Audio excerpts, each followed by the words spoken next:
What's up, everybody? Happy Saturday. Welcome into the Pack a Day podcast. I'm your host, Andy Herman. You can always follow me on Twitter at Andy Herman NFL. Well, it officially happened. Mike Pettine is out as defensive coordinator for the Green Bay Packers. Remember, they did not need to fire him. They just needed to not retain him. His contract was up with Green Bay. So I think in some capacity that made things, this is always difficult for a head coach, no questions asked. But I think it obviously makes it a little bit easier if you don't actually have to fire the coach and you can just say, hey, we're going to go in a different direction. I'm sure this, was a very, very difficult decision for Matt LaFleur and one that he didn't take lightly. I think that's why it took so long and why Menengo was fired earlier in the week. And it took, Matt LaFleur a couple more days to decide, what he was going to do with Mike Pettine. He technically had a top 10 defense this past year. His defense performed much better in the second half of the season. But I've already saw some national tweets and, some stories and that have basically said that Mike Pettine is the scapegoat for the Packers not making it to the NFC Championship game. That it was, despite Mike Pettine's defense stepping up, getting 3 interceptions and the offense failing and having opportunities to win, kicking the field goal on 4th down, it was the offense that failed, but that Mike Pettine is getting, quote unquote, scapegoated for losing in the NFC Championship game. And I do not see it that way at all. Now, Matt LaFleur has blame to shoulder from the Packers' loss. I don't think anyone's debating that. And I know Tom Silverstein just wrote an article. I believe it was Tom. Forgive me if I'm wrong, but I believe it was Tom Silverstein just wrote an article basically saying that LaFleur was much more to blame for the defensive play call before halftime than Mike Pettine was, and really pointed to a point that I argued earlier in the week, that the fact that the Green Bay had a timeout there, and Matt LaFleur said it wasn't the right defense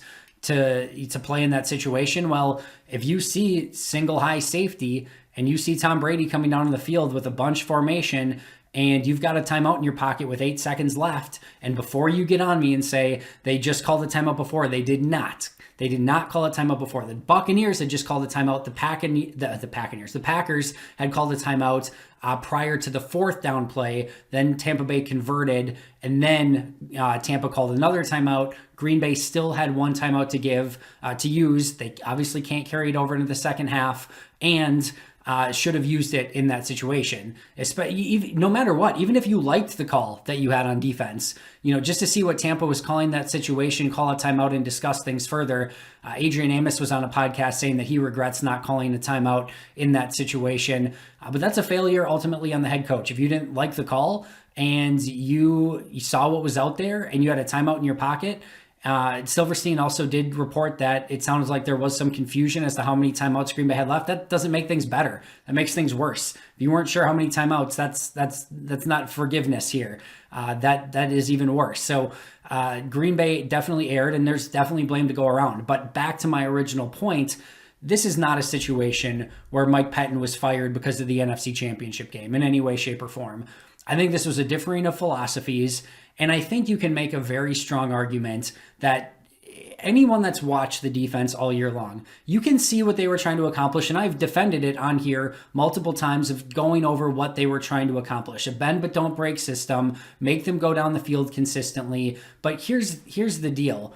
I think we've all seen and we can make a strong argument that Mike Pettine in this defense was buoyed by the Packers offense. If the Packers offense didn't have time-consuming drives and didn't consistently put up points, and Green Bay's defense had to get stops, I shudder to think over the course of the season of what that defense would have looked like. Green Bay's best defense was offense for a good portion of the season, and even when you had the opposing offense go down and score touchdowns right away, the Packers were usually able to quickly erase it and kind of move on with things. And I think if you don't have basically the number one offense in all of football, I think that defense ends up looking a lot worse. And the fact that Green Bay was able to control so many drives, the fact that they were able to put up so many points, it changed the way that opposing offenses played against Mike Pettine and his defense. And I just don't think at the end of the day, with the talent that he had, it was good enough. And I think that's a fair assessment. And I don't know anyone, frankly, that was saying, heck yes, Mike Pettine needs to come back. He needs to get re-upped. I just don't see it that way. And it is a buyer beware, be careful what you wish for sort of thing, right? this could end up a lot worse. Mike Pettine's Matt LaFleur's special teams coordinator, Sean Menenga, that he handpicked, did not turn out well and is now fired, and now they had to replace him. This could end up worse, and you could end up with a worse defense because of it. This will be one of the turning points in Matt LaFleur's young career, is trying to figure out and decide what defensive coordinator he's going to put in this spot, and to try to make this defense come up closer to the level that the offense is playing at. Now, there's reward here as well, right? If they go out and they get end up with a defensive coordinator that can bring this defense to a top 5 defense, you're looking at a legit Super Bowl contender. No questions asked. And there's a lot of talent that's still going to be on this defense. I just went over it yesterday, but barring something crazy, I think Amos and Zadarius Smith are still on this team. Of course, Darnell Savage, Jair Alexander, Kenny Clark, Rashawn Gary. You've got a young up-and-coming linebacker in Chris Barnes. Nice defensive lineman in Kingsley Keke that can be developed. You still have a lot of talent on this defense, and this is going to be a really appetizing job for potential defensive coordinators because of some of the talent that's on this team.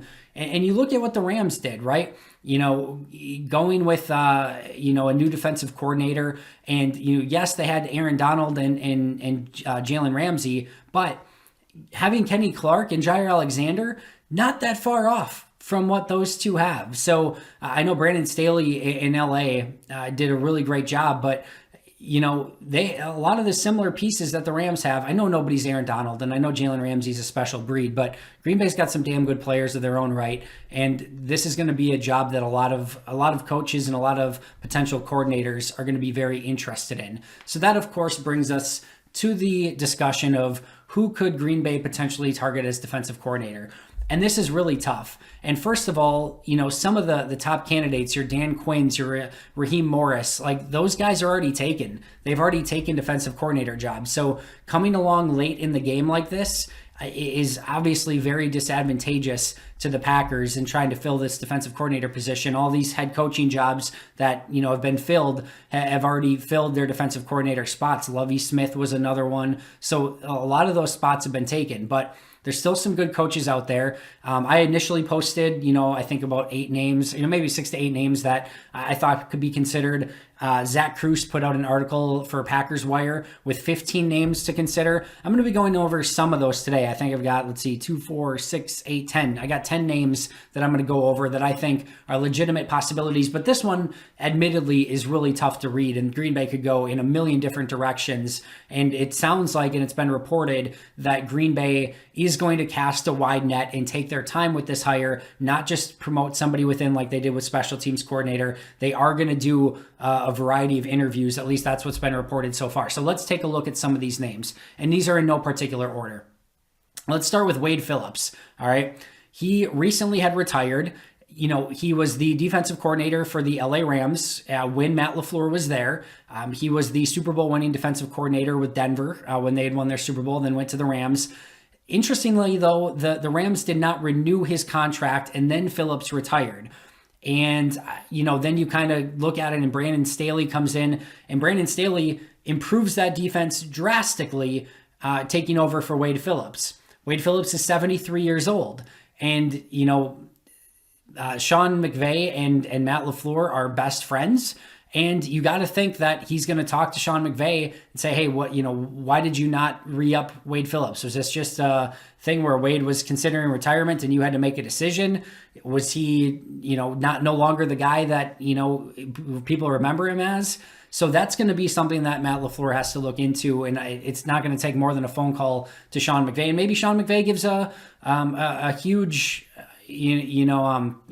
recommendation for Phillips. So we don't know. That's going to definitely be something to keep an eye on. But 73 years old, he's not getting any younger. That's going to be one that I think is going to be questionable at best, but it's certainly a name that you have to at least look into.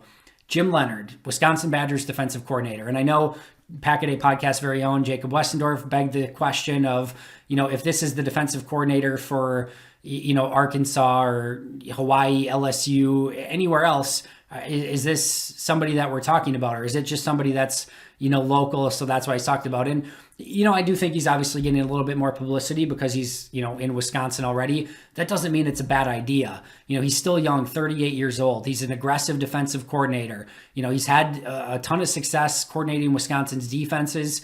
I think he's a very bright mind. I think he has a lot to offer. Obviously played in the NFL. There would be a lot worse hires than Jim Leonhard, and certainly somebody that would be on the top of my list if I were Matt LaFleur and the Packers. Let's go internal. Mike Smith, Packers outside linebackers coach. This is an interesting one, very passionate. Love listening to this guy in the press conference. Definitely engaging, energetic, would infuse some energy into that defense as a whole. And you'd think that would kind of go to all the different areas of the team. But can he be a coordinator? I think that you have to question. And then number two, the edge defenders just came off of a disappointing season. You can make arguments that Za'Darius Preston and Rashawn Gary all underperformed. Now, Rashawn Gary broke out towards the end, and the projection is good, but you can argue that the edge rushers as a whole definitely underperformed this season. So are you going out and saying, hey, your position group that you just coached, that completely underperformed this season, but we're going to promote you to defensive coordinator anyway? I think they've got to weigh that out a little bit. And then, of course, Jerry Gray, Packers defensive backs coach. He has been the defensive coordinator for the Bills from 2001 to 2005, the Titans from 2011 to 2013. In 2003 and 2004, back with the Bills, he had the second rated defense overall those seasons. He's not like super old. He's 58 years old. Certainly somebody that seems very well respected within the organization. But a similar question to Mike Smith. All this talk about, how he was going to revamp the Packers secondary. Jair Alexander took a jump this year, no questions asked. And Darnell Savage took a jump, no questions asked. I kind of wonder how much of that was just their natural progression of those two. I would argue Adrian Amos had basically the exact type of season that he had a season ago. Josh Jackson took a step back. Kadar Hallman certainly didn't take a step forward. Kevin King took a step back. And nobody else in that secondary really stepped up. So I'm not sure that, and it's not to say that just because a couple of defensive backs didn't step up that he wouldn't make a great coordinator. Who knows? But again, if he's this amazing coach and amazing defensive mind, you would have liked to see a little bit more results from the defensive back room than what Green Bay got this past season. All right, how about Chris Richard, former Seahawks defensive coordinator? He was their defensive coordinator from 2015 to 2017. They were first in defense in 2015.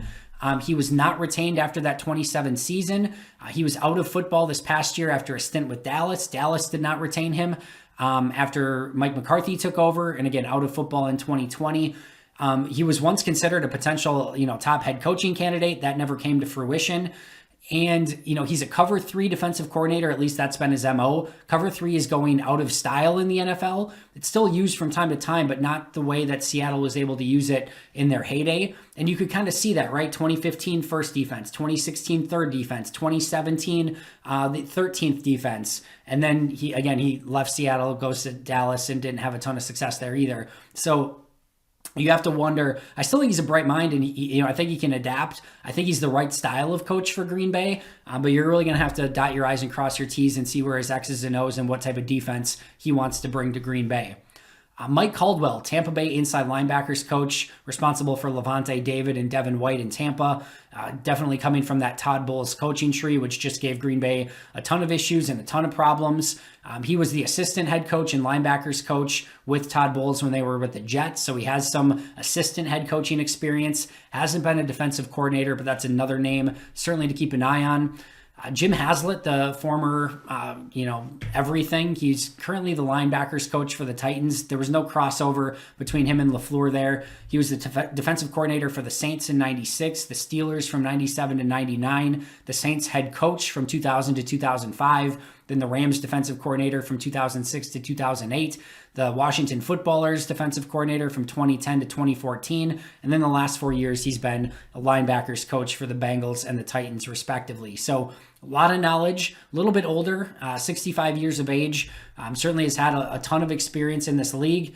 Does he still have what it takes to be a top tier coordinator in the NFL? I think that's something that they're going to have to look into. All right, few more. Steve Belichick, Patriots outside linebackers coach. You might recognize that last name. Of course, Bill Belichick's son, only 33 years old, but he's been coaching since 2012 with the Patriots in some capacity. Sort of comes with the name. He's coached safety. He's been an assistant coach. He's been a secondary coach, outside linebackers coach.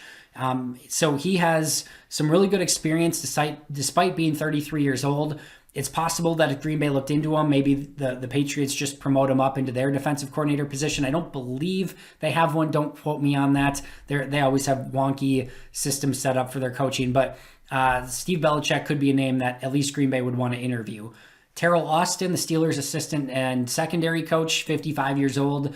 He was a Florida defensive coordinator in 2010, the Ravens defensive coordinator 2011 to 2013, the Lions defensive coordinator 2014 to 2017, and then the Bengals defensive coordinator in 2018. Hopped around the league a little bit. He certainly had some level of success. The Steelers were one of the best defenses in football last year, so that definitely could be somebody that Green Bay would want to take a look at.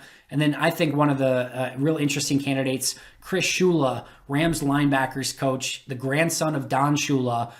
He's got that Rams connection. He did coach there alongside Matt LaFleur, obviously different sides of the ball, but did have that experience together. So there is the connection. He also did do some defensive coordinating at John Carroll University back in 2014. So it's not completely foreign to him. Still super young. That is a name that I think really keep an eye on. And then 3 just bonus ones really quick. Gerard Mayo, inside linebackers coach for the Patriots, Joe Barry, and then Johnny Holland. Barry has some LaFleur connections, and Johnny Holland, 49ers coach. I believe there's some LaFleur connections there, and of course, Packers former linebacker. So those are some bonus ones. But I think the top 10 to take a look at in some order: Wade Phillips, Jim Leonard, Mike Smith, Jerry Gray, Chris Richard, Mike Caldwell, Jim Haslett, Steve Belichick, Terrell Austin, and Chris Shula. And 3 wild cards: Jared Mayo, Joe Barry, and Johnny Holland. All right, no, I went a little bit long, but obviously a lot to discuss with the Packers making that move at defensive coordinator. I'm sure we're going to be discussing this for some time. Make sure to subscribe if you haven't already. I'll be right back here tomorrow with a brand new episode of the Pack-A-Day podcast. Make sure to check out our podcast today where we go into a deeper dive with the moving on from Mike Pettine, as well as some potential candidates as well. But until next time, and as always, go Pack Go.